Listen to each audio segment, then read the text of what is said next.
Here we have the new hire calculator. It's a pretty handy tool where the HR business partner or recruiter will be able to come in and be able to acquire the total fully loaded cost of any new hire, all of their wages and benefits, the whole shebang, all total rewards. So it's a really user-friendly way designed for someone who's non-technical. What they'll do is they'll come in and answer some of these questions.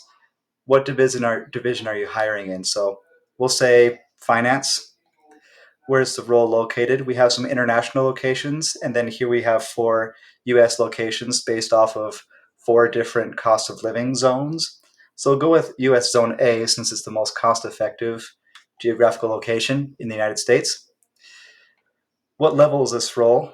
We can go with, we'll say level 15 since that's the highest level of individual contributor.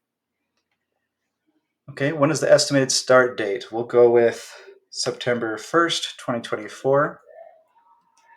Is this an IT or legal role? Well, this helps determine if the role will have some sort of boost to their salary. We're going to put no. So here we see all costs are displayed in US dollars.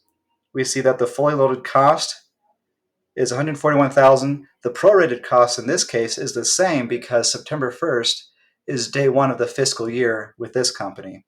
We'll say, for example, that they're going to start on October 1st.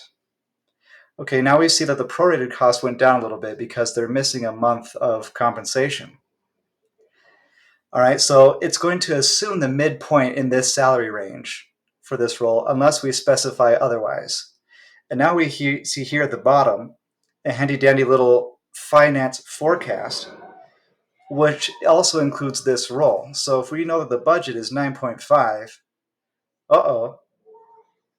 looks like this role might push it just a little bit too high to 9.6. Well, actually, guess what? This is the start of the FY25, fiscal year 2025, which means finance is already over budget, even if we don't, like this role is not affecting the FY24 forecast. That's interesting. But here off to the right, we see the FY25 projection. So assuming that all of our employees that are actively in seat continue to be in seat and they receive their merit increase if they're eligible, and that we hire all of the roles that are currently in recruiting, and again across the board there's no attrition, we're going to expect 10.4 million in personnel expense next year. So the hiring manager, the HR business partner, they'll take this data and they'll maybe take a screenshot, they'll send it to the CFO or anyone that they need permission from to start the recruiting process on this role. Now, even with the forecast information, including this role, which by the way, the next year's projection, the forecast also includes this role in there. But they might ask, so which forecast, like who's included in this roster? So I also have here a last updated box where I have the last updated roster from Workday as of August 7th. So that might give them some information. Say, okay, great. But sometimes they want a little bit more detail. And they'll say, well, employee X, Y, and Z left the company around that same time. So I'm not sure if their costs are included in this forecast. So I have over here on the right, here's the roster. It includes these open roles that are in recruiting. And then here's all of the active employees that are contributing towards this forecast. So now the hiring manager or the CFO, will know exactly who's contributing to this forecast.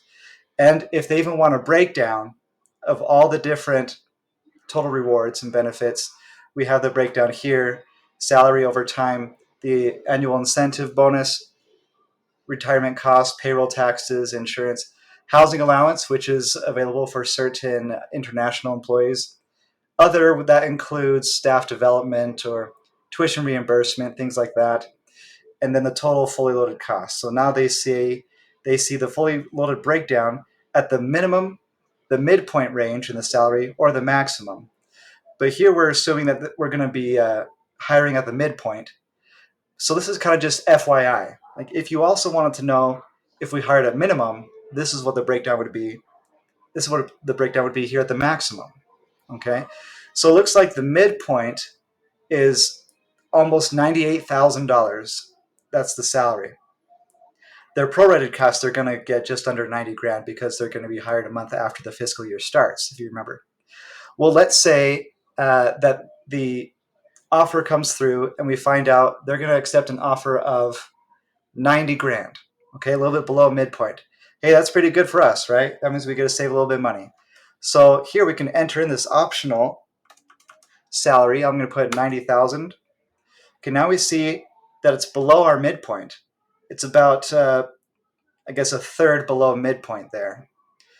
So instead of indicating the minimum, midpoint, and maximum for all the different benefits, we have already specified what the salary is going to be. So if you want the 90K salary, here's the breakdown for all those total rewards.